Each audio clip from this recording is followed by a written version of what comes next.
again, and another beer review. We're getting busy. This hat is just doing my head in, it really is. I'm still trying to get Christmas jumpers, but not doing too well.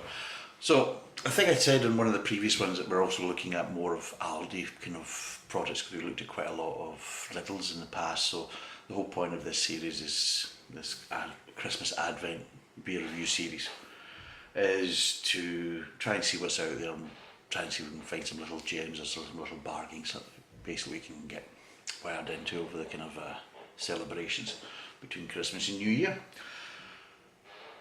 I'm looking at basically on Christmas Day to do a live one, and there's going to be multiple beer reviews done on Christmas morning, so that's something, if you're enjoying them, then it's something to look out for. If you're not enjoying it, then hey, don't bother your backside on it, you know.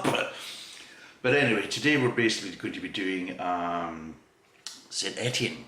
St. Etienne, and this is a lager from Aldi, and I might have to put my glasses on here because I'm struggling to see. I really am. The other ones are getting too scratched. That I need to get new glasses. I don't know why, but I just seem to be scratching glasses right now very easily. Or maybe the glasses are scratching or getting scratched too easily. But anyway, so this is St. Etienne. It's 4.8%. It's a 500ml. I think the last one we did was a Rossini lager, and that was a 5%, and that was £1.29 from Aldi. And this is again from Aldi. It's 4.8. It's 500ml, and it's 99p, so it's under £1. That's a bit more of a better price. I think the Rossini at 1.29, I just think it was a bit too expensive for what it really was. And I think it should have been marketed more towards the mainstream kind of lagers rather than the kind of continental kind of Italian equivalents. This battery's going to run out. Hold on. Sorry about that. The problem is with this camera and with additional batteries I bought, one of the big problems is it shows it's half full, the battery, and then you start recording, it's like, next thing you look up, you think, have a look at this left in the battery, you're thinking, what happened? You know what I mean? It's like, but anyway, it's a new battery, new freshly charged battery, but yeah, I thought might as well catch it because it'll just bomb out on us. Right, so here we go. Haven't done the pour yet. Oh. Now what I did notice with the previous lager we did, the Rossini, oh God, as you were starting to get with this one, it was very well carbonated, to the point is that it was affecting the mouthfeel a bit. I like softer carbonated beers, I'll be totally honest. I don't like the kind of really sharp kind of carbonated beers, and you can see with this, not only is it well carbonated, but it's big bubbles. It's not even, because sometimes you can have it well carbonated, but it's very kind of, it's softer, smaller bubbles, whereas this is lively, as you can see. So you're getting almost a two-finger head. A bit prawn crackery, so it probably will dissipate quite quickly, the head, but it's well carbonated. And yeah, when I was basically, sometimes you bite down it just to see what the carbonation is like. It's one of the little tricks, and just let it go up the side of the mouth, up towards the kind of up the side of the gums, and if it starts nipping along there, then yes, it's a bit too heavily carbonated. That is actually, because it should be really soft and caressing the mouth, not kind of harsh on the mouth. So there we go. I'm not getting any kind of skunking like I got a little bit of skunking with the Rossini, but I'm not getting it, and I think it's probably down to luck because it's a green bottle again, so green bottle doesn't protect you from skunking, which is kind of basically how the chemicals that's basically released by the hops react with the UV light and give you a kind of off flavour and aroma of kind of boiled cabbage. So yeah, getting grass again, get a sweetness to it. As you can see, the head's kind of dissipated, but there's still a bit of lacing to it and that type of stuff. It's not completely gone, which is quite good. But yeah, a little bit of sweetness, a bit of grass from the hops, a little bit of grain, and that's really it. So let's see.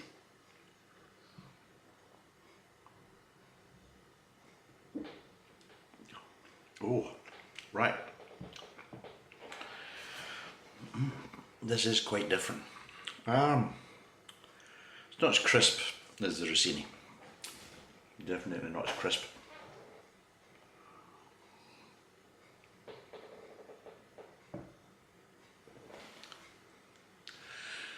A less flavour profile as well. You get a little bit of grass flavour, but everything is subtle. I mean, if you compare the Rossini and this, the flavour profiles of the St Etienne, which is this one, is kind of, it's down a couple of notches. So where some of the flavours were quite bright and vibrant in the Rossini, no, they're not really so bright. They're very subtle here.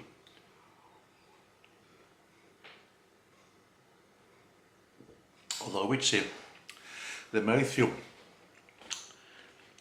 is a bit better, but you are getting ever so slight acidity at the back of the mouth as part of the aftertaste, and it's quite reminiscent of cider.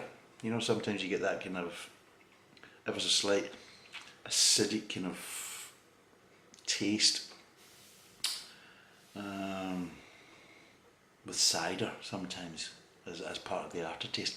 You're getting a little bit of that with it, to the point as it actually is, it does remind me of cider. And now, as part of this Christmas series, well, just want to mention cider, there will be some cider in this. And there's a story behind it, because unfortunately, long story short, but we've ended up with a lot of cider from a certain brewer, a local kind of cider maker. And so we'll be reviewing that, but also what we will be doing is we'll be doing a video on how to mull it as well, so that's one thing to kind of look out for. So you're going to be a bit of cooking, and we have to clean the cooker. So yes, for that, but yes, so there's going to be, we are looking at all kind of different aspects of drinking round about the kind of Christmas time. So of course, the mulling of cider and that type of stuff, and of course people do drink cider at this time of year, especially a lot of women, because women are smart enough to realise that there's a lot of shitty beers out in this world, and I'm on the cider, sod it, you know. But yeah,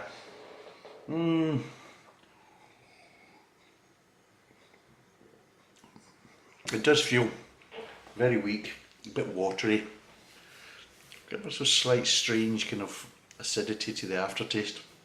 Not a strong acidity, but there is a little bit there.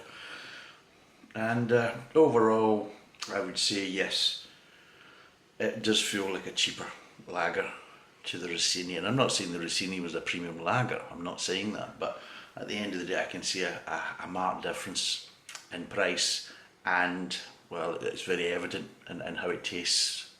It's not as, well, it is a bit kind of well carbonated, but the carbonation isn't so harsh in the mouth as it was with the Rossini.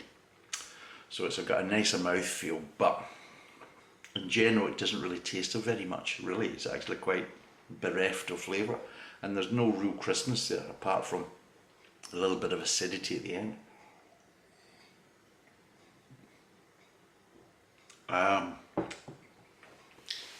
So how would I rate it?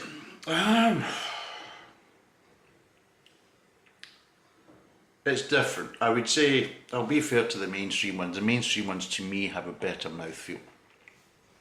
If you're looking at the Fosters and the Carling, maybe not so much the Budweiser, because the Budweiser can be a bit over-carbonated as well, but if you look at the kind of Carling and Fosters, they have a nicer mouthfeel from that point of view. So they're easier to drink from that point. You know, you can have a right good gulp, you know, or a good few gulps of a glass, whereas this one is like, and yeah, it will kind of gas you up a wee bit more, this type of stuff, and same with the Rossini. So, so yeah, out of these type of ones, if you like a softer mouthfeel, then definitely I would say Foster's Carling would be a better option. Flavour wise, well, very much of a muchness. People might find a slight acidic aftertaste, maybe slightly offensive or less palatable or enjoyable, whereas the likes of Carling and Foster's, there isn't really much of a flavour profile there, so there's less there to kind of put people off or maybe offend them in any way. So from that point of view, you're probably safer maybe trying the Fosters or the Carlings, maybe even the Budweisers. What I would say was maybe buy a bottle at 99p. You're not going to lose out. Buy a bottle and try it first, and if you like it, then you can always maybe go back and get more from that point of view. But I wouldn't recommend buying a load of this and taking a chance. I don't think. I think it's quite borderline. Out of 5, I would probably give it, price wise, everything else, I'll give it maybe a 1.7. It's lacking in flavour. If it didn't have that little acidic part of the aftertaste, then I'd probably give it a higher score. And also if it was less gassy, I would probably give it a higher score. I'd probably getting closer to 2 out of 5. But it's lost points because of that. And in general, I would say, well, it's try it and then see if it's worth a punt, to be totally honest. But if my view was, I would rather drink the Fosters or the Carling, not because I actually particularly like the flavour, but at the end of the day, this doesn't have that much flavour anyway, and secondly, both of them have a better mouthfeel from that point of view. And obviously because they're sold in cans, then of course they're also going to be no chance of them being skunked as well. So this is another problem, is you've also got that to kind of contest with it. Because it's a green bottle, you've got a chance of maybe it being skunked as well. So it's up to you. Me, 1.7 out of 5.